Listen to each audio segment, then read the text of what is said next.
Variáveis importantes na conformação. O que mais nós vamos falar da conformação? Além de tudo isso que eu já falei de classificação e tudo assim. Bom, aqui a gente divide as variáveis por grupos. Então, o grupo é variáveis que estão relacionadas ao material de partida. Então, quais são as variáveis que estão atreladas ao material de partida? Então, você precisa conhecer a tensão de escoamento. É muito importante conhecer a tensão de escoamento. Aí perdeu a configuração, né? Tensão de escoamento, grau de deformação, taxa de deformação, a microestrutura de entrada. É muito importante conhecer tudo isso. Então, quando você vai fazer um processo de conformação, e você precisa ter controle na microestrutura, então a primeira grande coisa que você faz é caracterizar a microestrutura de entrada. E é o tipo de coisa que um fornecedor não te dá. Por quê? Porque quem é teu fornecedor nesse caso? É a aciaria. É aquele cara que trabalhou o material e fez o lingotamento contínuo daquela placa grossa. Aquela placa grossa que ele te entrega, ele está na estrutura bruta de solidificação. Então, quando você vê a estrutura do lingote, você vai ver que, olhando transversalmente a estrutura de um lingote, ela está constituída por uma camada muito fina de grãos acompanhando toda a superfície dessa placa grossa. Depois você vai ter uma coluna, uma região de grãos colunares, no sentido do centro da chapa grossa. E bem no centro da chapa grossa, você tem uma estrutura poliédrica. Então, a estrutura bruta de solidificação, ela é imprestável em um material de engenharia como é uma chapa grossa, por exemplo. Então, o que você precisa saber? Você precisa saber que esse material está na estrutura bruta de solidificação. O que você precisa saber? O controle que você vai ter sobre as variáveis do tratamento térmico de aquecimento, para que essa estrutura bruta, quando ela se regenere, ela não sofra os efeitos colaterais de um sobreaquecimento ou um superaquecimento. Então, se você aquece o material a 1.300 graus, tome cuidado com o tempo. Porque você quebra a estrutura bruta de solidificação com esse aquecimento. Quebra, você austenitiza o material de novo. Aliás, esse momento é muito importante. Porque além de você quebrar a estrutura bruta de solidificação, você homogeneiza quimicamente o material. Por via de regra, durante o processo de fundição, você pode, dependendo muito da forma em que você resfria, você pode ter, por exemplo, microsegregações de determinados elementos químicos. Pode acontecer de você ter uma concentração de manganês em um ponto muito maior do que a concentração de manganês em outro ponto do volume do produto que você vai laminar a quente. Você pode ter mais cromo em um ponto do que em outro ponto. Então, o que você faz nesse processo de aquecimento anterior à laminação a quente ou à conformação a quente? Você homogeneiza a composição química do material, você homogeneiza a microestrutura. Esse tratamento térmico chama-se tratamento térmico de solubilização / homogeneização. Por que se chama solubilização? Porque você coloca em solução sólida todos os elementos de liga. E eles vão se rearranjar no reticulado cristalino do ferro de uma forma homogênea. Ok? Então, você homogeneiza a composição química, você homogeneiza a microestrutura, transforma toda essa microestrutura em uma única forma, grãos de austenita, e controla o tempo para que esses grãos de austenita não cresçam tanto. O que se caracteriza aqui, por parte do material que vai entrar no laminador, qual é o tamanho de grão médio que você obtém durante esse processo de homogeneização. Então, é muito importante conhecer isso.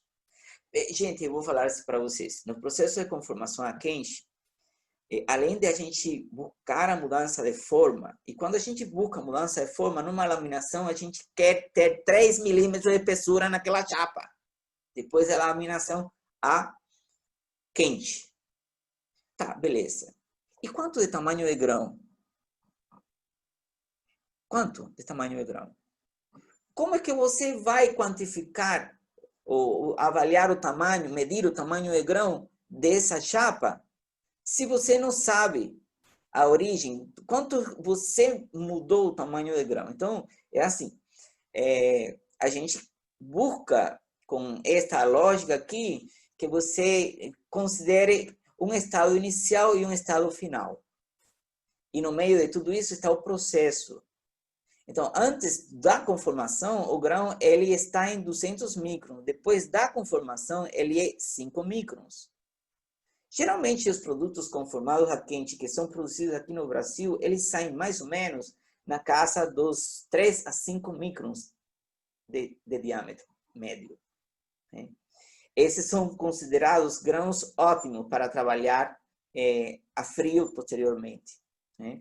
Mas talvez não sejam os melhores grãos para o fim que você vai dar na aplicação de engenharia àquele material. Então, você precisa ainda pensar de que outro jeito você poderia reduzir ainda mais o grão que você obtém no processo de conformação a quente.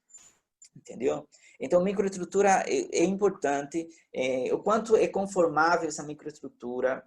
É claro que quanto maior for a quantidade de elementos de liga, você precisa entender de que mais resistência mecânica vai ter esse material à deformação plástica, que pode ser a quente ou a frio. Não? A quente ainda é mais amenizado porque a quente tudo vai. Mas a frio, quanto mais resistente o material ele é, mais dificuldade de conformação plástica ele oferece. Então, você tem que dimensionar o tamanho do esforço para você poder deformar. Por isso que é muito importante conhecer o material de partida, porque a partir daí você decide. Você decide quanto de carga de laminação, qual a força de laminação que eu devo aplicar no primeiro passe para eu poder deformar 50% da espessura dessa chapa fina de aço, que vai ser de 1,7 para, sei lá, 0,8. Né? E se eu quiser aumentar mais a deformação, vai ficar mais difícil. Então, o que mais? Considerações superficiais é muito importante. Assim, se eu não cuido, por exemplo, da chapa de aço, do tarugo do aço, que vem dos processos de conformação a quente no aspecto da superfície, o que vai acabar acontecendo se eu levo para uma matriz fechada um tarugo de aço oxidado, que vai se conformar para se transformar em uma engrenagem? O que acontece com essa oxidação? Todo esse pó metálico que o óxido de fato constitui, você com o processo de conformação a frio, você tritura essa camada de óxido e ela gera um produto abrasivo. Gente, essa abrasão que o produto óxido causa na superfície do material é uma das principais causas de desgaste nos ferramentais de conformação. Um processo de conformação ele é muito encarecido por causa do custo atrelado ao ferramental. Então, você tem que trabalhar de tal forma que você consiga prolongar a vida útil desse ferramental. E uma das formas de você prolongar a vida útil desse ferramental é cuidando das condições de superfície do material que você vai conformar. Em hipótese alguma, você pode permitir uma carepa entre a superfície da chapa com a superfície do cilindro que você vai usar para laminar essa chapa. Por dois motivos. Primeiro, porque você consegue, no decorrer do tempo, promover desgaste prematuro do material da superfície da ferramenta, não? E, por outro lado, todas essas irregularidades, imperfeições de superfície que você encontra na ferramenta, elas acabam sendo impressas na superfície da peça que você está conformando. Então, se lá na frente você precisa inspecionar a rugosidade superficial de uma chapa, saiba que essa rugosidade superficial dessa chapa depende do quanto você cuidou das condições superficiais da matéria-prima para você conformar. Ok? Muito bom. Composição química, microestrutura inicial é muito importante. Né? A composição química está relacionada ao quanto de temperabilidade ele poderá ter, ou quanto mais difícil ele pode ser conformado. A composição química é muito importante porque se você tiver na composição química elementos que podem aparecer, ora como elementos endurecedores por solução sólida, ou ora como endurecedores por precipitação, putz, você precisa tomar muito cuidado com esse elemento. Qual um elemento que pode endurecer por solução sólida e que pode endurecer por precipitação? Eu falei nesses dias do meu relacionamento com o nióbio, não? Então, eu gostei demais do nióbio, porque o nióbio ele me mostrou dois caminhos para endurecer o material. Um caminho era através da solução sólida, e isto é, para eu poder usar o efeito endurecedor do nióbio por solução sólida, eu precisava planejar todas as laminações a quente acima da temperatura de não recristalização, acima dos 1000 graus. E se eu queria explorar a possibilidade do nióbio se constituir uma partícula, um carboneto ou um carbonitreto, para endurecer por precipitação o material, então eu precisava terminar a conformação abaixo da temperatura de não recristalização. Então, os meus últimos passes, eles sempre foram acima de 850 até 1000 graus. Entendeu? E aí, qual era o resultado disso? Uma estrutura totalmente panquecada, mas rica, muito rica em carbonetos de nióbio. Então, veja, por que a composição química é muito importante? Porque se através de um determinado elemento químico você persegue um objetivo no projeto de liga do seu material, você precisa trabalhar de tal forma que com o processo de fabricação desse material você consiga o efeito desejado por você daquele elemento de liga. Então, por exemplo, o nióbio é um elemento desejado por mim. E eu desejo ele no estado precipitado, porque no estado precipitado ele surte mais efeito sobre o comportamento mecânico do que no estado solubilizado. Então, quando eu vou trabalhar com nióbio, a primeira grande coisa que eu me digo é assim: queres precipitado ou queres solubilizado? E a partir daí eu conformo o material. Entenderam isso? E está valendo também para o molibdênio, está valendo também para o vanádio, para o titânio, para o cromo. Oh, o cromo, pelo amor de Deus, o cromo. O cromo é um problema. Se você conformar ele, por exemplo, numa temperatura mais baixa, da casa dos 800 graus, aí você tem um problema de sensitização do cromo, né? Todo material inoxidável, rico em cromo, principalmente os austeníticos, né? Eles vão precisar, vocês vão precisar entender de que qualquer operação mecânica, termomecânica que você realize neles, tem uma faixa de temperatura aí que você precisa evitar. Porque nessa faixa de temperatura onde o cromo ele tem susceptibilidade, ele é mais susceptível, ele está mais preparado termodinamicamente falando para se combinar com o carbono e formar um carboneto de cromo em contorno de grão. Todo o cromo que participa na formação desse carboneto sai da matriz. E é na matriz em que está o cromo que você tem a condição de aço inoxidável. Então, se o cromo que se utiliza para formar carboneto nessa faixa de temperatura sai da matriz, isso pressupõe que a matriz fica empobrecida de cromo. Se esse empobrecimento de cromo for muito grande, o material pode perder a condição de inoxidável. E é nesse ponto onde depois em uso, numa grande plataforma de petróleo, por exemplo, você vai ter a corrosão intergranular. E quando você faz uma análise desse fenômeno, você está percebendo que por causa da presença do carboneto de cromo. Quando se formou o carboneto de cromo? Quando eu forjei o material a quente, em um intervalo de temperatura onde se deu o fenômeno de precipitação. Então, quando você vai trabalhar com formação principalmente a quente, você precisa tomar muito cuidado porque alguns elementos de liga, eles são traiçoeiros. Precisamos tomar muito cuidado com eles. Porque você pode ter uma surpresa depois. Entendeu? Tarde demais. Né? E outros, quando se trata de laminação a frio, os elementos de liga, eles somente vão incidir no quê? No quanto eles podem constituir fatores para o endurecimento do material. Isso pressupõe o quê? Você conhecer o quanto eles endurecem para você poder dimensionar o quanto de esforço você precisa para poder deformar permanentemente esse material. Então, em relação ao material, é isso, né? Em relação ao material, é isso. Somado a isso, todo o quanto você precisa se atentar para como vai evoluindo a microestrutura no decorrer do processo, não? Que microestrutura no final eu quero? Eu preciso de uma microestrutura que não tenha tensões de deformação acumulada. Então, eu preciso de uma microestrutura relaxada.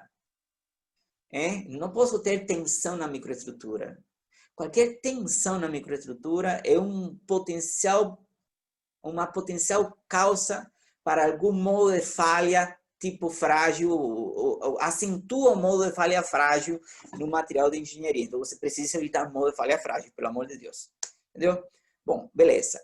Interface ferramenta-peça. É muito importante, essa é uma variável super importante, porque é ela que vai nos garantir, por exemplo, vida longa da ferramenta, qualidade na superfície do produto que você está conformando. Então, alguns processos vão precisar de lubrificante.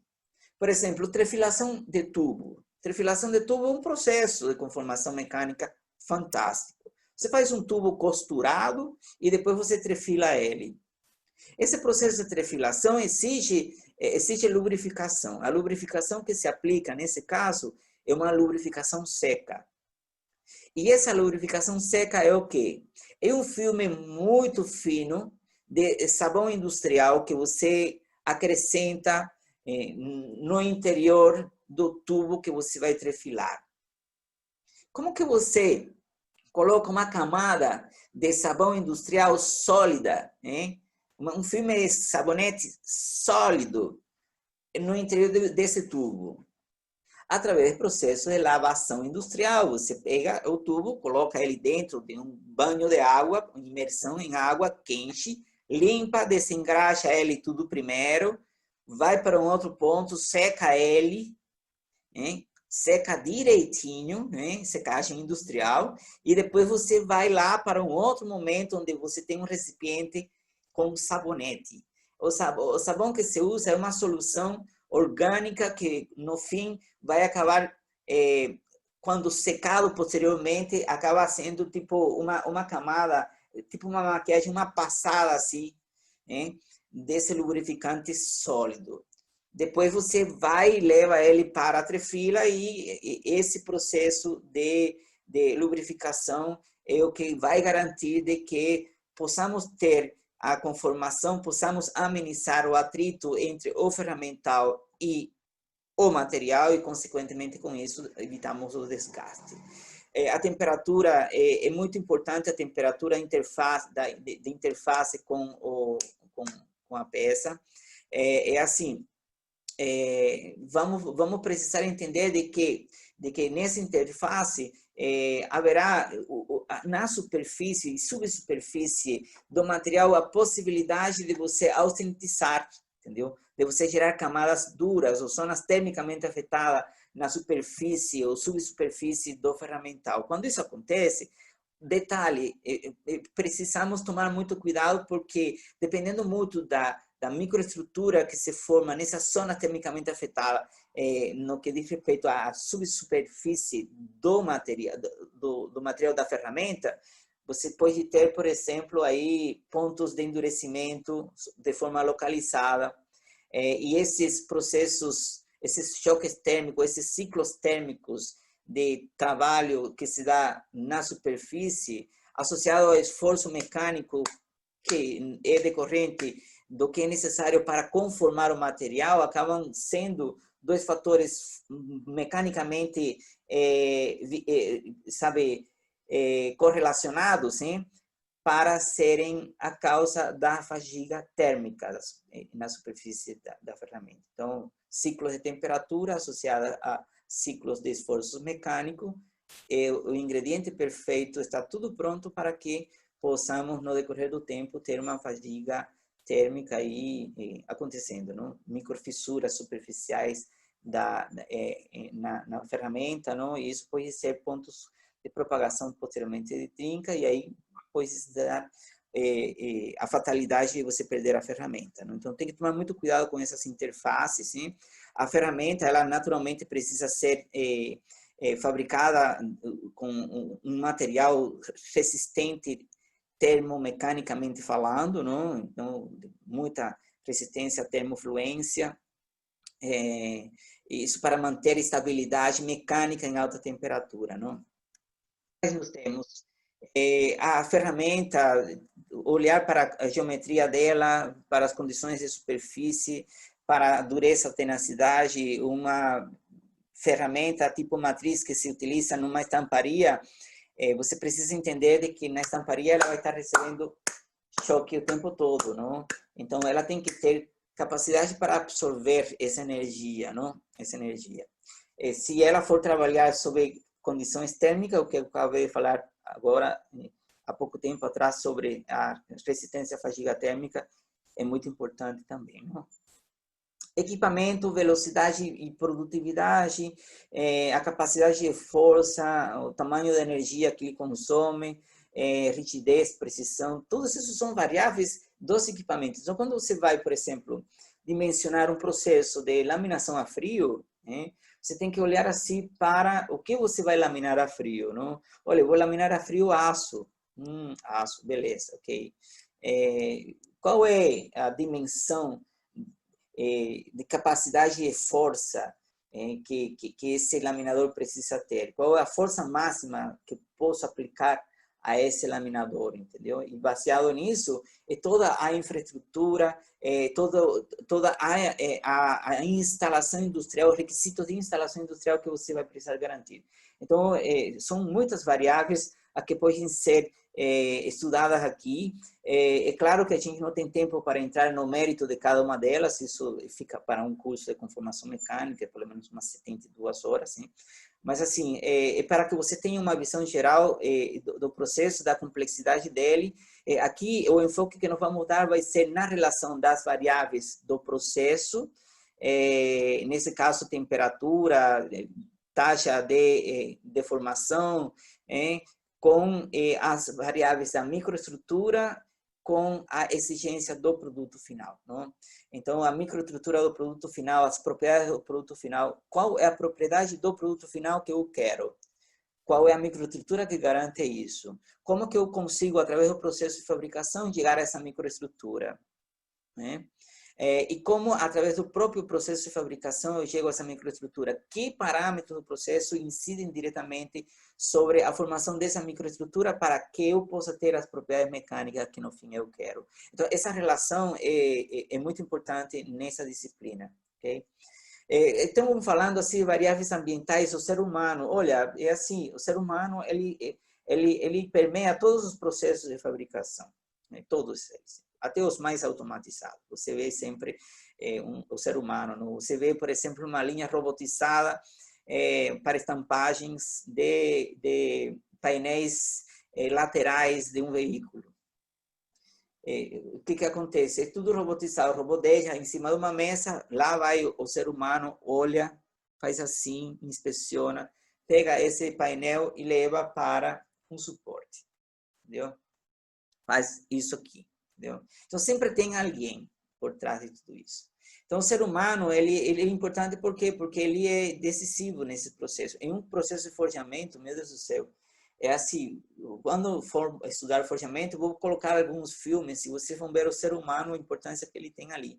É muito importante que o ser humano esteja preparado, tenha conhecimentos, domine o uso das ferramentas que ele utiliza, tenha confiança no processo, entendeu? Que esteja descansado, que trabalhe o tempo certo. Geralmente, nessas condições, a jornada é menor do que em outras condições dentro da mesma empresa. O ambiente pode ser poluído, um ambiente pode estar, por exemplo, exposto ao ar livre, à intempérie praticamente, né? Então, isso se dá muito, por exemplo, em laminadores, em um galpão aberto, super grande, não? Tá ventando, venta, entende? E isso incide no quê?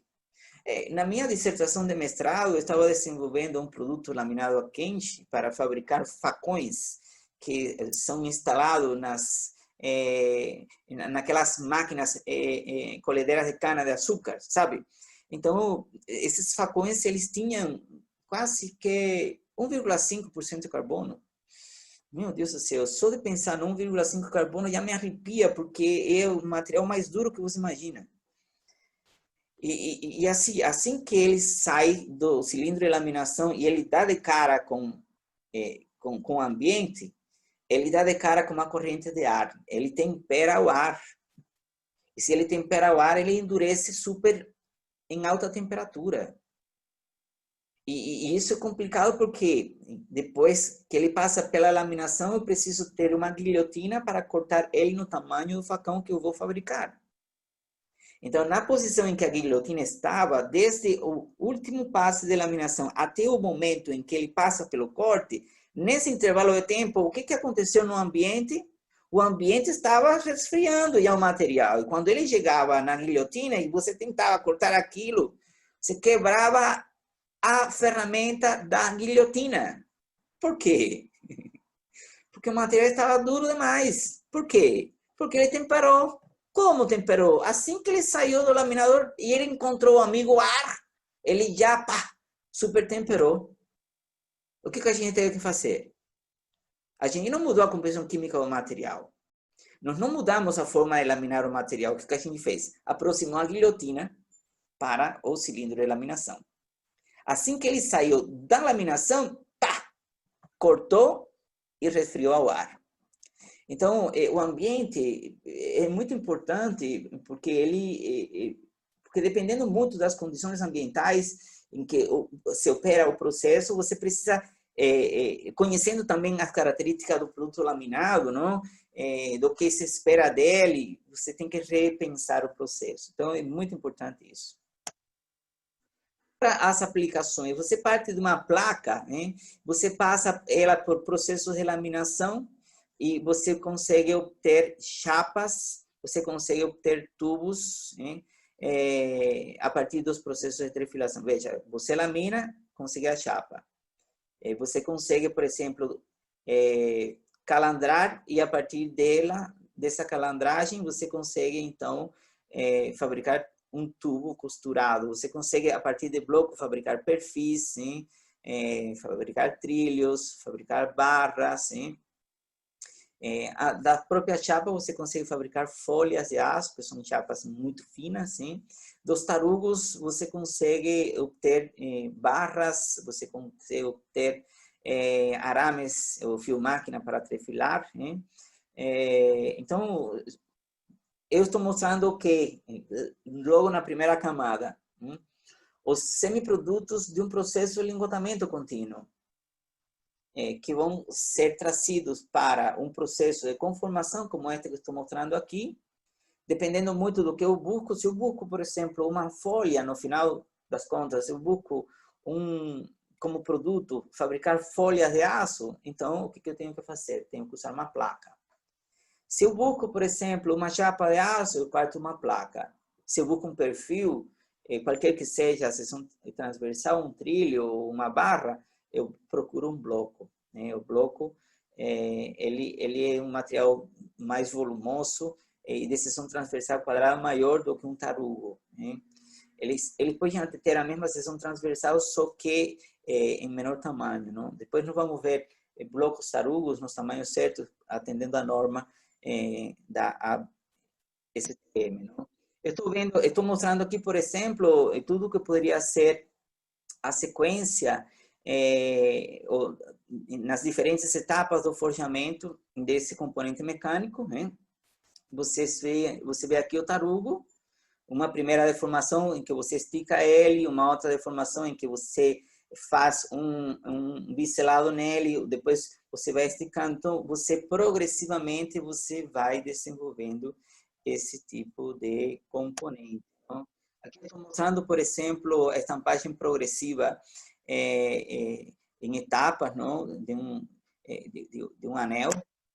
Você vê aqui, por exemplo, tudo que podem ser peças conformadas, aqui estamos falando do que poderia ser, por exemplo, o que a gente forjaria, né? Aqui estou vendo mais peças forjadas do que estrudadas ou do que trefiladas, não?